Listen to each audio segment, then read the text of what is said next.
Hello, everyone, and welcome back to the Astral Tourist. Today, I'm covering astral loopholes that work, in particular, what I'm calling the Effortless Allowance Guide.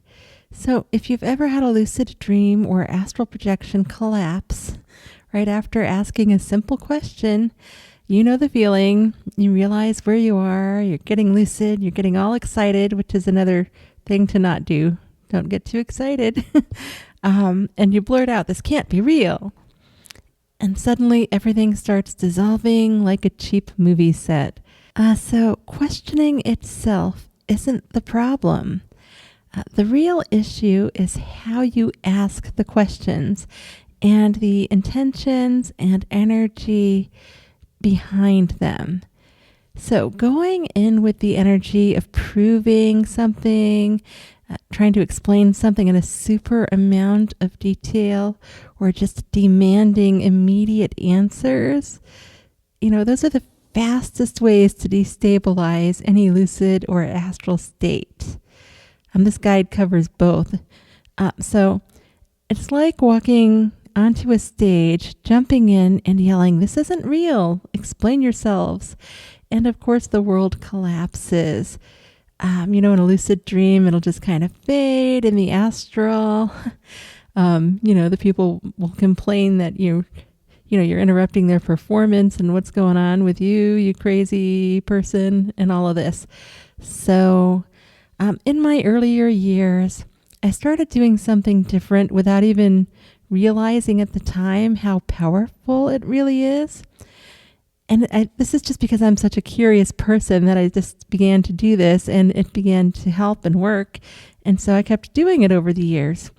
So instead of pushing when I hit resistance, I tried to think about ways to get around that. And so I shifted my energy from control to collaboration. Instead of demanding answers, I started asking questions like, "Okay, what can you show me? What do you know about this?" If somebody says you shouldn't ask that, I'll be like, "What should I ask then?" So I'll also ask questions like, "Do you know someone who has the answer?" Or "Is there a help desk?" So all of those ideas are way better than just "No, you must know the answer," or arguing or something else. So then I would accept whatever came next and kind of follow the clues. And I'm now calling this approach the Effortless Allowance hack or guide or tips. So it works because instead of trying to control the whole thing, you're working with it. It's a collaboration. Whether you're lucid dreaming or out in the astral, if you're astral projecting, you're collaborating with the people there, and you'll get better help versus telling one of them, "Hey, you're a liar," or "You don't know what you're doing."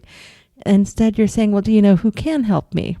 And in a lucid dream, that works really well too. And instead of just dissolving, that gives your mind time to generate the scene. So you're interacting with it as a collaboration in each case. And the moment you stop trying to force a particular outcome and start allowing, the experience won't shut down. You'll be more stabilized in whatever state you're in. And it becomes more expansive. So you're respecting the environment, keeping the interaction alive, collaborating, and opening pathways instead of closing them. So this is about expanding your questions and mind rather than obsessing over the details and trying to control every tiny little thing. So it's more like a playful exploration instead of like an interrogation or something. So beyond the hack itself, there are other loopholes that extend the same principle. And one is about movement that I think I covered in maybe one other video before. But anyway, I'll cover it again.